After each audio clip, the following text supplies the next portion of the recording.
Now, I have never had a life-threatening injury that had sent me to the hospital before, except that one time I broke my dick. That was very serious. But I can say with my full chest, full of confidence, that the state of American healthcare is very, very tragic. You know how Russia is currently in a lawsuit against Google for 20 decillion dollars? It's like making whole new ass numbers. Like I've never even heard of that before. That is probably your hospital bill after they add the breathing fine. The cost of living in America is just so fucking sad. Like you have to pay to be homeless at this point.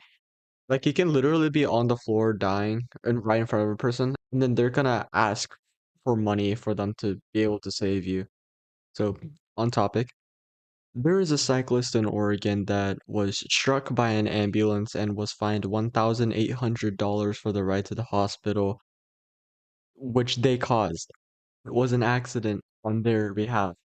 And the image is really funny. It says River Fire and Rescue, while it's over a bicycle after they just hit somebody out of this corporeal realm. I can only imagine after he regained consciousness, his eyes just like blew out of his head because he was shocked at a huge $18,000 fine just slapped on his ass. On an injury the hospital caused, mind you. 1,800 claims for an accident that you caused is absurd.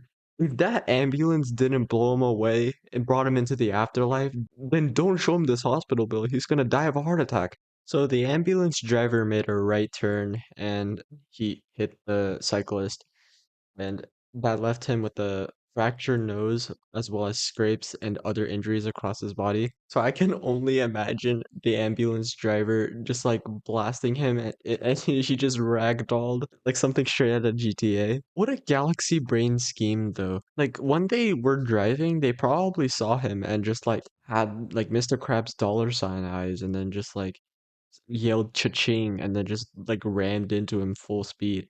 So it is said in the article that on top of the most expensive Uber ride of $1,800 to the ride the hospital, he is also accumulating $4,700 in medical expenses as well as $50,000 anticipated after the hospital.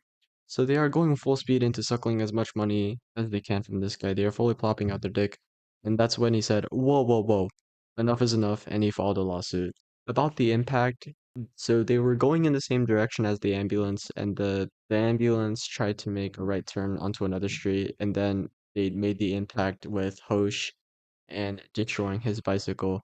So his life flashed before his eyes, okay? He probably saw God for a second. They were going 5 to 10 miles per hour, and the crash had unfortunately left him covered in blood and resulted in prolonged injuries. And he is currently suing them for about $1 million for pain and suffering, along with payment for medical bills. Pain and suffering is right. I bet after they threw him into the back of the ambulance, they literally just like stopped at some random convenience store and then bought $1,800 worth of beer and then just butt chugged the entire thing. Not even Frankenstein can come up with a number this ridiculous. What the fuck? So he is then filing a lawsuit, and I can't think of a single world where he is not in the right. So I think he's gonna bring home the dub on that one. Anyway, this just really shows the absolute degeneracy of the United States healthcare. Anyway, that's literally all I have to say about this.